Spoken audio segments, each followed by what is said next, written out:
My name is Elizabeth, and I try very hard to think of myself as an earthling. I definitely call myself a Montrealer because I've lived here most of my life. But I try very hard to refuse to call myself Canadian because I think the whole institution of nation state is past its usefulness. And we really need to start thinking of ourselves as a species on this planet. What drew you into the work of social change as an earthling? I came into activism actually very late in life. The first turning point really was retiring. And all of a sudden, I had these huge amounts of unallocated time. It was really crazy. And at first, it was disarming and a little bit depressing. But then I started to realize that this is a perfect opportunity to rewrite the script. It's a time to take a really good reevaluation of where I was, what I wanted to do. And I had the time, the energy to do that. So it was really wonderful.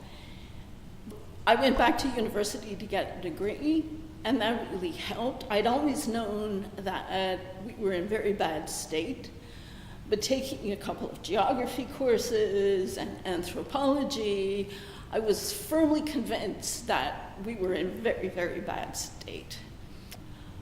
I think you reach a certain age in life and you start to do the math. And I have lived such a privileged life. I worked hard, but it was a very privileged life, and it was time to give something back. And then this was sort of like the final push. One of the courses I was taking was field research, and we had to become part of a group and do a study on that group.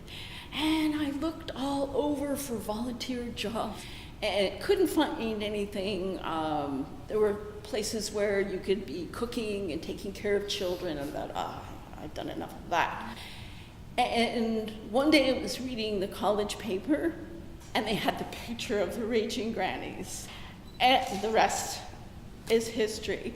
I called up Joan, she said, come to a meeting. I fell in love from the very beginning. Thinking about how activism has changed in my life, I can't really discount everything before the raging grannies, because as a woman working in the business world, I had the opportunity to encourage women to get involved and to try new things and to take on new roles. And I also think that throughout my life, I've tried to bend what the properties of a woman are, what are the things that you can do. So you reinvent yourself, so many times in the course of your life.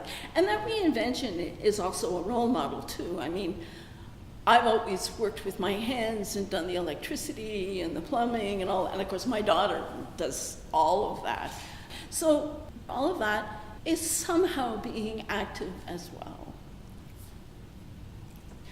Life itself is sustaining me. I just marvel at the situation that I'm in. I live in the country. Every morning I take the dog for a walk, and I'm surrounded by the beauty of nature, its abundance, its resilience. You can't be out there and not feel good afterwards. So that helps. But I have to backstep, because one of the difficulties of being an activist is knowing all of the problems that we currently face. I mean, intellectually, I really don't think our species has much of a hope.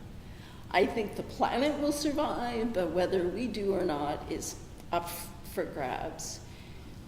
I think regardless of whether we survive or not, that we're going to go through a horrible period of transition, and we're going to lose many, many lives. And so you have to actively counterbalance that, because there's no way you can live a productive life and concentrate on that part of it. So some of the other things that sustain me, for centuries women have been ignored, hidden, invisible, but we now have heroes. We now have strong women leaders. I mean, I'm thinking of Maud Barlow, for instance, and Joan Hadrell, our own leader. We have these wonderful women to show us the way that have all this courage. So how can we be timid? How can we sit back and not get involved? The last thing that sustains me is obviously the grannies. The absolute delight to work with a small group of women who are creative, they're energetic, they're compassionate, and we have so much fun together. I'm retired, but being a granny is like a full-time job. Because, first of all, there's the research. You can't go out there and protest and not know what you're talking about.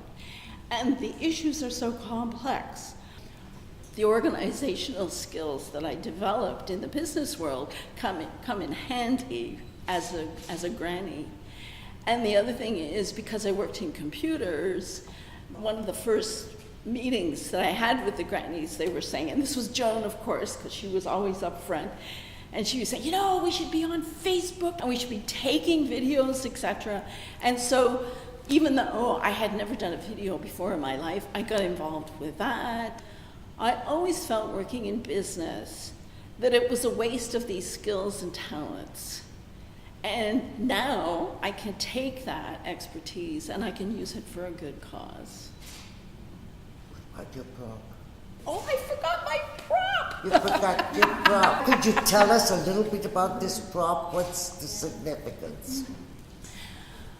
One of the tools that grannies have used to capture attention is to dress in the archetypal old lady.